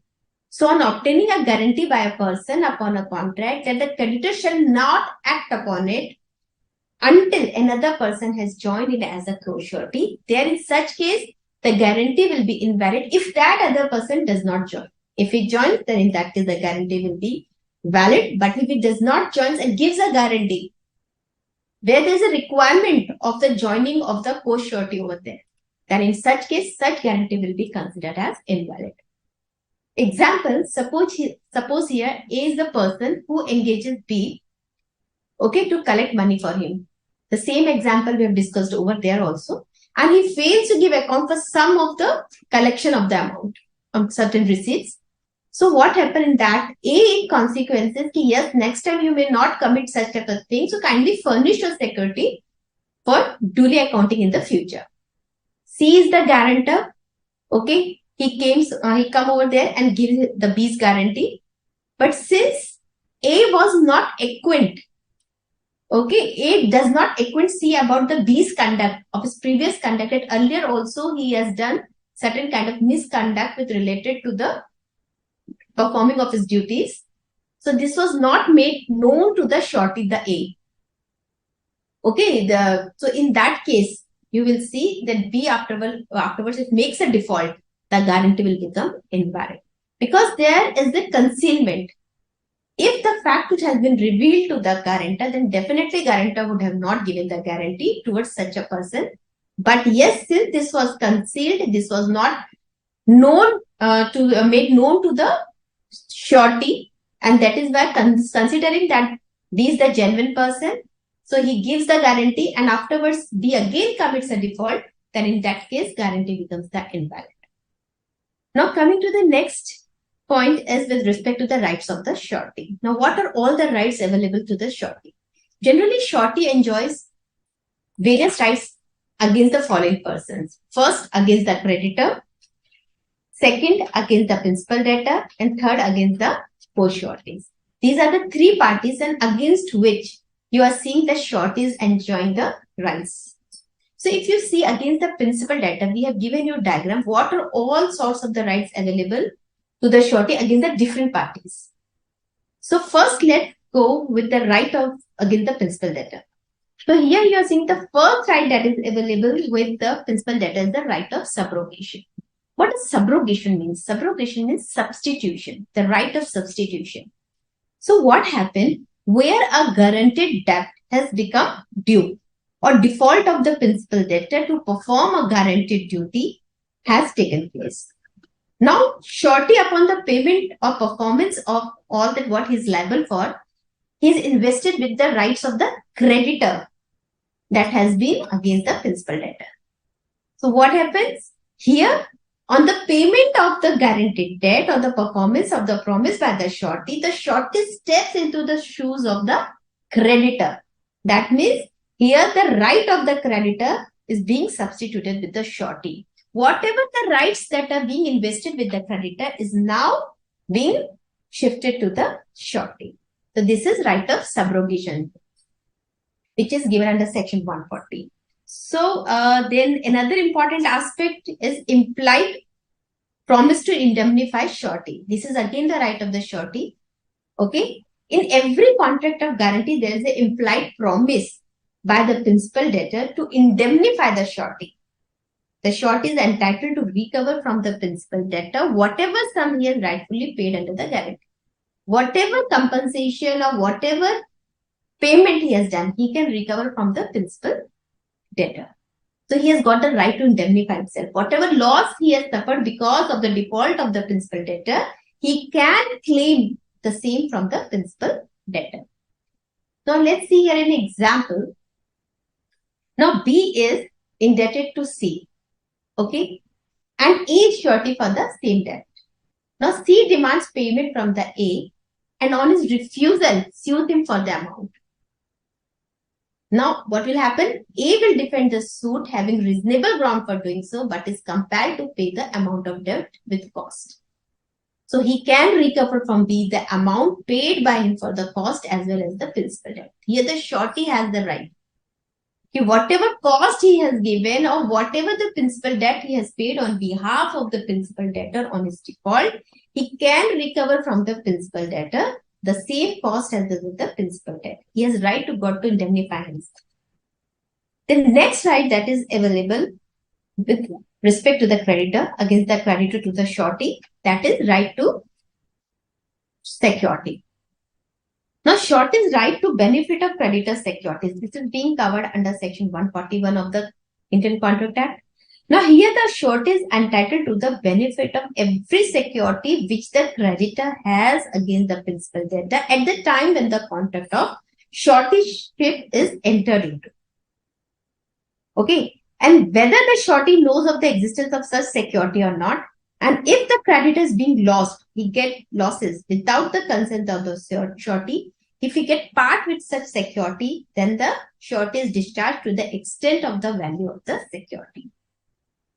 So if you see this point also, this right available surety is very simple. The surety is entitled to certain benefit, okay, against certain security which the creditor has against the principal debtor. Now, what happened in the contract of security? It's happened that surety, that security comes to, it gets part with such security. Creditors get part with such security, or where the creditor losses such security, there the surety is also discharged to the extent of the value of the security, right? Because if the creditor is not having any security lying with him, how the surety is going to be get liable for it? So when he get any loss or he get parted with the surety is also being discharged to the extent of the value of the surety. So here is an example to make you understand this concept a little bit more clear. Now here C advances to a tenant B certain amount on the guarantee of A, right? Now that C also has further security which has been given by B on mortgaging of its furniture. Now C cancels that mortgage with respect to the mortgage of the furniture. Later on, B becomes insolvent and he defaults in the payment of the amount or the promised whatever has been guaranteed. And now C sues A on his guarantee. So here A is discharged from liability to the amount of the value of the furniture. Since here this mortgage of furniture is now no more in existence, this has been parted with or this is over with. So here C will be discharged with respect to that value of the security. But however, he is liable to advance that amount of 2 lakh rupees which is given as a guarantee of A. Now moving to the next thing is the next right is with respect to right against the co-sureties. This is also important one. But besides that, there are other 2 rights also, that are right to set off as well as right to share reduction. So if the creditor sues the surety for payment of principal debtor, suppose, right to set off. If the creditor, right to set off. Now in this case, what happens if the creditor sues the surety for payment of principal debtor's liability? The surety may have the benefit of set off, if any, that the principal debtor had against the creditor. This is as simple as something is standing on credit for the payment of principal debtor liability, then surety may have the benefit to set off against the creditor with respect to whatever the liability is standing with respect to the principal debtor. Next is right to share the reduction. The surety has right to claim proportionate reduction in his liability if the principal debtor becomes insolvent. So he has got the right that he can reduce in the proportion the claim wherever the principal debtor has become incompetent to get rid of their liabilities with respect to the payment. Now moving to the next important right that is available to the sureties, right against the co-sureties. So who are the co-sureties? Co-sureties means when the same debt or duty is guaranteed by 2 or more persons, such persons are called the co-sureties. So co-sureties are generally, as of normal, the provision which is given under section 146 says that they are liable to contribute equally. So equality of burden is the basis of the co-suretyship. Now here there is an example that A, B and C are the sureties to D for the sum of 3 lakh amount, okay, lent to E. Now E makes a default in the payment. Now here A and B and C, all the three co-sureties, as between, they shall be liable between themselves to pay 1 lakh rupees each. Because what we said, they are liable to contribute equally. So they will contribute equally for the amount which has been defaulted. Now, for the law under section 147, it says that the principle of equal contribution, as already we have explained under section 146, it is subject to maximum limit which is fixed by the surety to his liability. If they have fixed the maximum limit, up to that limit only the co-sureties shall be liable towards the surety towards their liabilities. Now, for example, A, B, and C are sureties for D. They enter into several bonds. Okay, in each of the bonds, they have fixed the different penalties. A have fixed 1 lakh, B 2 lakh, C 4 lakh rupees. Now, suppose if D makes a default to the extent of 3 lakhs, so again that equal contribution. So all the three A, B, C will be liable to 1 lakh each. Suppose now if I change here that suppose the D makes a default of the extent of 5 lakh rupees. Okay, in that case, what will be the liabilities? Since A has been limited to the maximum extent of the liability we fixed is 1 lakh. So A is going to pay 1 lakh only, not maximum than that. Then B and C, since 4 lakh B has read, so they will equally be distributed among B and C. And since B is also limited to 2 lakhs, so not more than that amount will be levied as a penalty on B. So A 1 lakh and rest B and C equally to 2 lakhs. So this is how the co-sureties, the liabilities can be shed off by the co-sureties towards the sureties. How surety can avail the payment or how they can avail their rights against the co-sureties. Now, we have discussed all the important provisions related to indemnity and guarantee, but still there are certain summarized way we have to go into the differences between these two terminologies, because in sometimes a question being is asked to differentiate these two terms, contract of indemnity and guarantee. So let's summarize here. This will also give you more clarity plus the difference, so that you can easily, whenever a question or difference is being asked, you can come across with. So when we were talking about the distinction between the contract of guarantee and indemnity, we would discuss, very good, Bhumika, you have given the correct answer. So it can be termed as a revision for you people. So just if you are fully aware of whatever we are talking, then let's revise together, and it will also give you a new perspective for the distinction between indemnity and contract of guarantee. So the first one is the number of parties that will be there in a contract. Yes, let us to the students. Let's learn, students, how many parties are there in the indemnity, contract of indemnity. Yes, we are looking forward for your answers. In the indemnity, how many parties are there? As well in the guarantee, how many parties are there? So, okay. So the students, okay, very good. Correct. So you have understood. So there are 2 parties in the contract of indemnity and there are 3 parties in the contract of guarantee. The next is the nature of the liability. Yes. So in the contract of indemnity, there is the liability is primary and it's unconditional. However, when you see the contract of guarantee, the liability of the surety is secondary and conditional, as the primary liability is that of the principal debtor.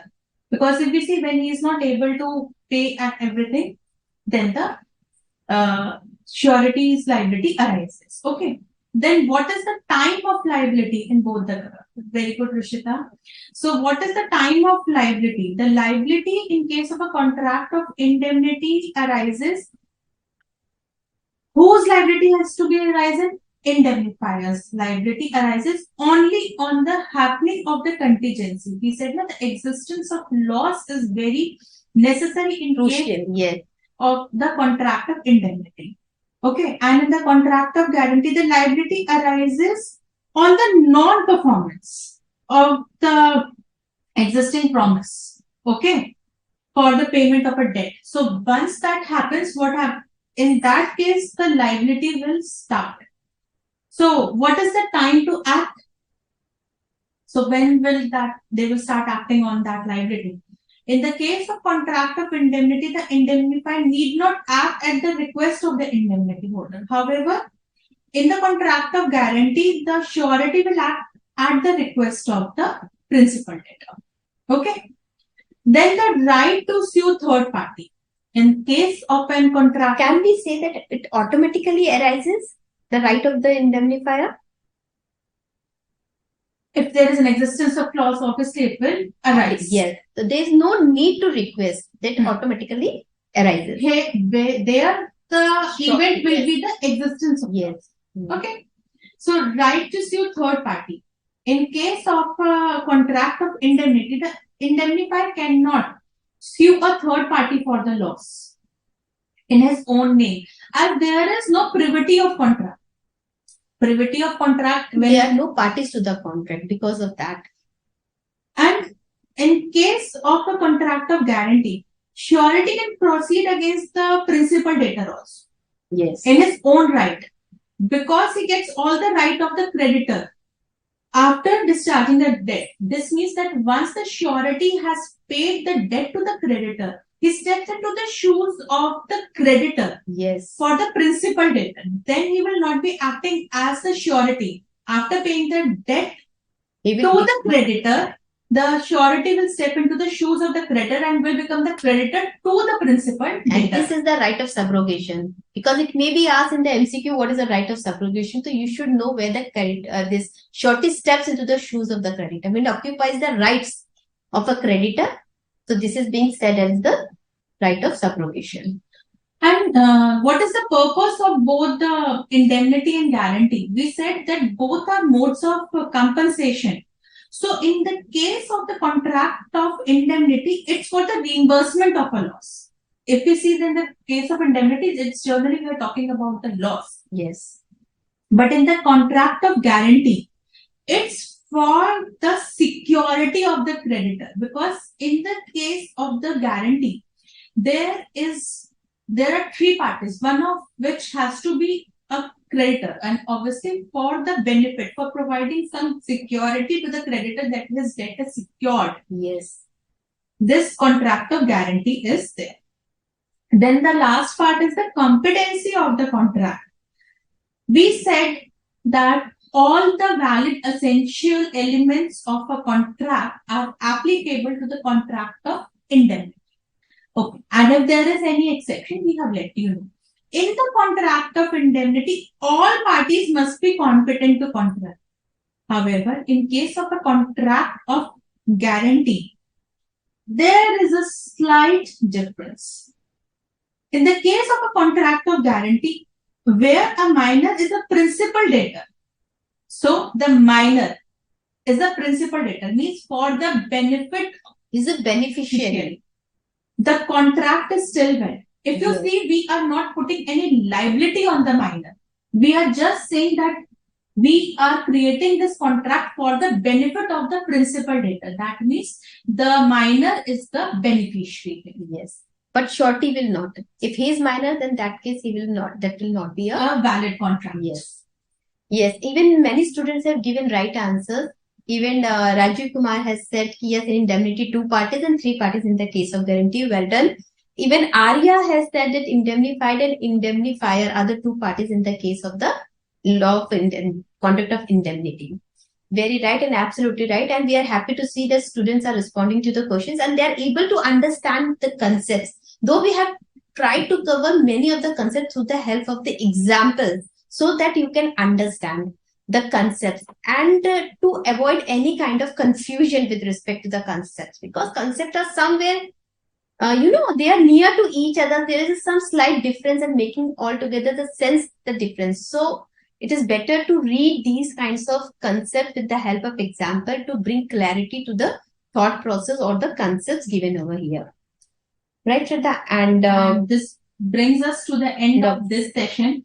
Yeah. And this ends our topic of contract of indemnity and guarantee. Thank you for staying with us and studying so hard. We wish you all the best for the future classes and we will see you soon in the coming classes. Yes, wish you all the best. Take care and study well. Yes, of course. Okay. Okay, Thank bye. you. Take care and have a good night.